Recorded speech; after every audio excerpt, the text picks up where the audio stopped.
Welcome to Toffee TV. It is the Starting 11 show. Everton versus Arsenal. Everton in desperate need for 3 points to climb that table, get some confidence,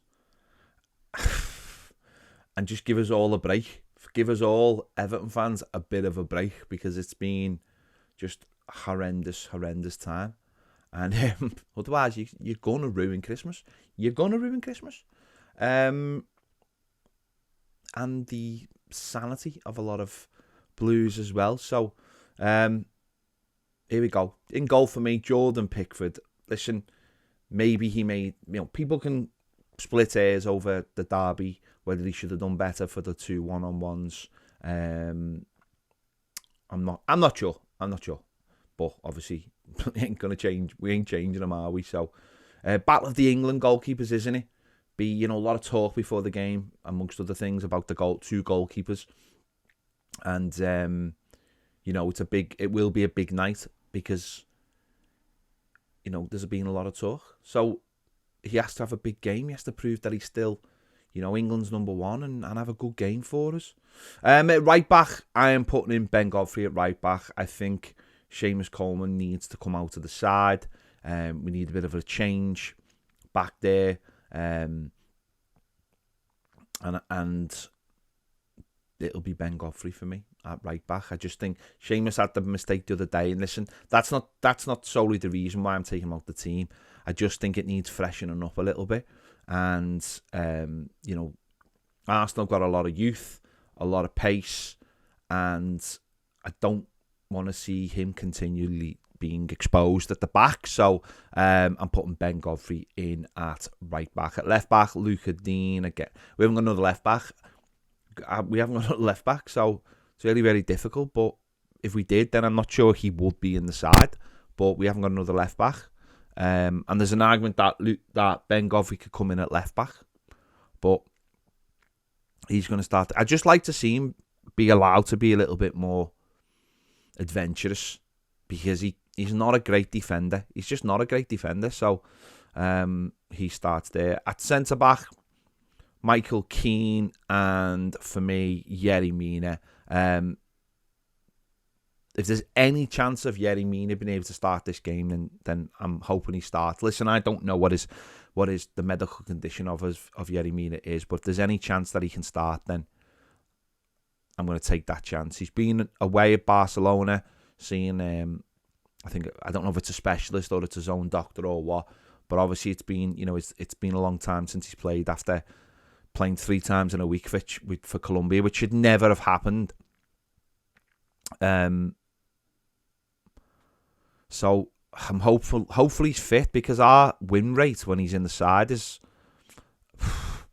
the percentage. I think the percentage is in the 50s, whereas when he's not on the team, it's in the 20s. So we give ourselves a much bigger chance if Yerry Mina is in the side. In midfield, I'm going to go for Allen, Delph, and Decore. For me, this is where the manager's getting it completely wrong, having 2 in midfield. For me, it doesn't work. For me, when you're in a tough spot, it's about not losing the game first, and then seeing if you can win it. It's about getting through games, about picking up points. He got it completely wrong in the Merseyside derby, playing 2, which effectively become 2 against 4. And Delph hasn't started the last couple of games, so I'd have Delph, Decore, and Allen in there just to stop Arsenal from playing and give us a platform to build off. Maybe allow Dean to start getting up the pitch a little bit then by having those 3 in it. But I think that for me, we've got to start looking at that, having the 3 in there, because the 2 is just not working. They're just not. Decore's not back fit enough, and there's not enough mobility to again when it effectively becomes a 4-4-2.